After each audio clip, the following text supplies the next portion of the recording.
जय हिंद दोस्तों। डिस्क्लेमर पढ़ लीजिएगा। मैं सेबी पंजीकृत सलाहकार नहीं हूं दोस्तों। एक न्यूज निकल के सामने आ रही है, निगेटिव खबर ही है और एक पॉजिटिव खबर भी है, उसको भी देखेंगे। हालांकि ये कल की ही न्यूज है। वोडाफोन आइडिया के बारे में बात करेंगे। 12 रुपए के करंट प्राइस पे ट्रेड कर रहा है 6% की बढ़त के साथ पिछले ट्रेडिंग सेशन में। मार्केट भी आधे परसेंट 150 पॉइंट के आसपास बढ़ के क्लोज किया था। शाम के टाइम में देखेंगे तो वोडाफोन आइडिया में एक अच्छी सी रिकवरी आई और उसके बाद जो है यहाँ पे सस्टेन भी किया ऊपरी स्तर पे, जो कि आप लोग यहाँ पे देख सकते हो। ठीक है।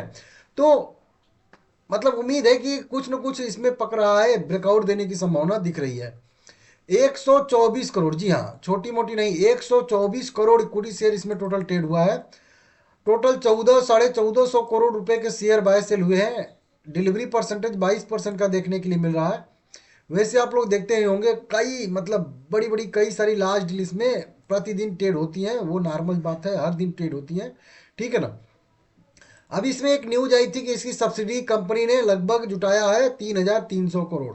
अगर आप लोगों ने मेरी वीडियो पुरानी देखी होंगी तो मैं इसको बताया था कि इनकी सब्सिडी कंपनी जो है वो 3,300 करोड़ रुपए जुटाने वाली है। मतलब इस तरीके से फंड रेज करने वाली है, प्रस्ताव कंपनी ने रखा है। ठीक है ना, इस तरीके से। और वो जो है मीटिंग था इनका, अब जो है मंजूरी मिल चुकी है 3,003 करोड़ जुटाने की, 3,300 करोड़ जुटाने के लिए। कंपनी के लिए डेट जो है वो वरदान है। अगर कहीं से कंपनी को कर्ज मिल जाता है ना भाई, उससे अच्छा कुछ भी नहीं हो सकता इस कंपनी के लिए। बहुत सारे लोग, आप लोग किताब में पढ़े होंगे ना, तो कई सारी चीजें सीधा स्टॉक मार्केट में आके उल्टा हो जाती हैं। आप लोगों ने बार बार सुना होगा कि कोई भी कंपनी डेट लेती है या किसी कंपनी के बैलेंस शीट पे डेट ज्यादा होता है तो उस कंपनी को बुरा माना जाता है। हाँ, ये भी कंपनी बुरी है।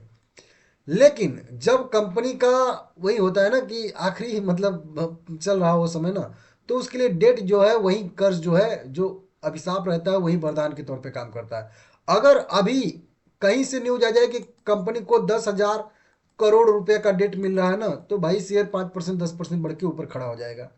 वहीं पे अगर कोई बढ़िया कंपनी अगर कर्ज ले लेगी ना, तो फिर दिक्कत होगा। तो ये दोनों चीजें अलग अलग चलती हैं सिचुएशन के हिसाब से, तो ये आपको समझना जरूरी रहेगा। तो कंपनी को कर्ज मिला और शेयर ऊपर बढ़ के क्लोज होगा। अभी सरकार का भी प्रस्ताव पे जो अभी विचार चल रहा है, वो भी उसका भी आउटकम आने वाला है। देखते हैं कब विचार होता है। ठीक है ना। बाकी कल 19 दिसंबर 2025 को रात में एक खबर आई है और 20 तारीख को मैं वीडियो बना रहा हूँ। CGST, central goods and service tax act 2017 के तहत इन पे जो है कुछ डिमांड नोटिस और पेनल्टी लगाई गई है। यहाँ पे बताया गया है कि सीजीएसटी और एस जीएसटी दोनों विभाग की तरफ से कुछ इन पे पेनल्टी लगाई गई है। ये जो है गुवाहाटी मतलब सीबीआईसी की तरफ से जो है यहाँ पे लगाया गया है पेनल्टी। कितना पेनल्टी लगाया गया है, तो यहाँ पे पेनल्टी लगाया गया है लगभग 44,78,00,000 68,357 रुपए का। तो कुल मिला के राउंड फिगर में कहिए 45 करोड़ के आसपास का कंपनी को पेनाल्टी लगाया गया है सीजीएसटी विभाग की तरफ से, और इतना इनको पेमेंट करना होगा।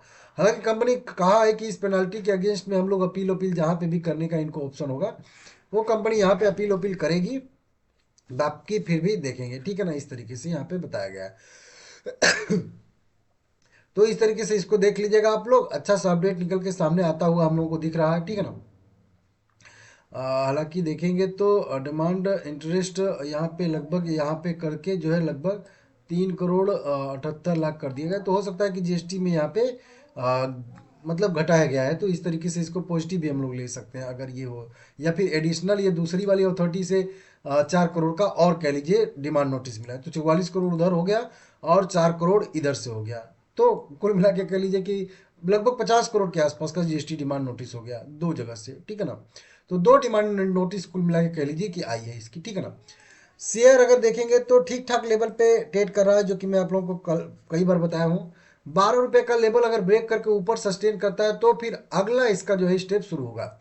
मतलब जितना यहाँ से निचले स्तर से जितना रिकवरी करना चाहिए था उतना कर चुका है। ठीक है ना। अब इसके ऊपर सस्टेन करके जब ट्रेड मतलब फिर से ट्रेड करना शुरू करेगा, तब नेक्स्ट मोमेंटम आएगा। मतलब यहाँ से एक जो है इसका जर्नी कंप्लीट हुआ। अब इसके बाद अगली जर्नी में आप लोगों को जाना है नहीं जाना है, आप लोग खुद डिसाइड कर लीजिएगा। अगली जर्नी में दो चीज़ें होगी।